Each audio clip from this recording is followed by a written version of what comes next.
And the winner of the 2025 Rising Star of the Year award is Gareth Belton from Gentlefolk Wines in the Adelaide Hills. Gareth makes some fantastic wines under the Gentlefolk label, the Chardonnays and Pinot Noirs, the Pinots from several different blocks in the Adelaide Hills.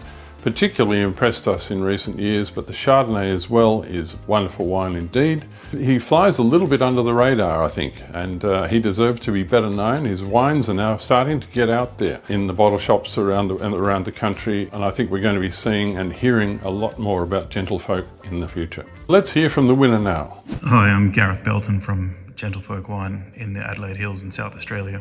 I got inspired to make wine about 13 years ago when I first moved to South Australia, and I was in a different career as a marine biologist at that stage, and I really fell in love with wine by spending time up in the Adelaide Hills with a bunch of people around that period up here in Basket Range. And it wasn't ever meant to be a career change, it just slowly progressed to that point. I fell in love not only just with wine and the lifestyle, but also vineyards and farming and making something from with your hands that you could go out there, prune a grape, and then 12 months or whatever it is later, you end up being able to bottle something and sell it, and it makes people happy. And that, for me, was that whole full circle from farm to table idea it's what gets me out of bed each day still. In terms of winemaking philosophies here, for us, all we're trying to express is that work in the vineyards, whether that's from us or other people that we buy grapes from, and then all the way through, to make sure that they represent us. It's also got to express the variety,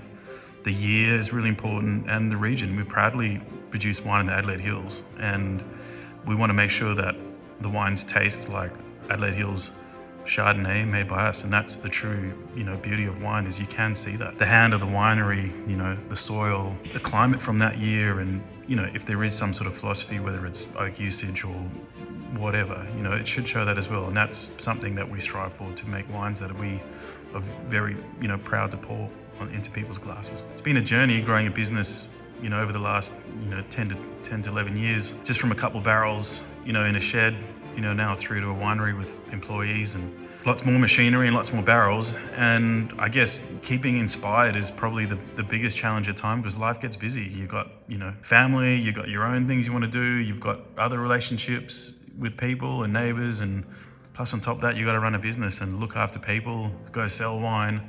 And it is all encompassing in a smaller, business such as ours, and just starting up. And I feel like sometimes you get sort of drowned with the amount of things you need to do, and just keeping a positive outlook and money in the bank has definitely been, the biggest challenge over the last couple of years, but I wouldn't change it for anything. In terms of wine that represents us and me, it's definitely has to be Sangiovese. It's something that I've loved from before I started making wine, when I couldn't afford nice Burgundies or anything else, when I was trying to, show off to people, and they'd feel bad and they'd say, oh, hey, maybe just grab a bottle of this Chianti, and it's it still looks cool, and it's European, and you're like, great, sounds good, and it's $20, and you're drinking these wines. I just love them. It's always nice to be recognized. I mean, you spend a lot of time working by yourself in a small business and wondering why you do it. You spend all your money and time, and once in a while to get a pat on the back, it makes you smile. Yeah, to feel that we are pushing forward and hopefully inspiring and helping along a lot of the younger people coming to the industry now, it's the least we can do for an industry that's given us a lot.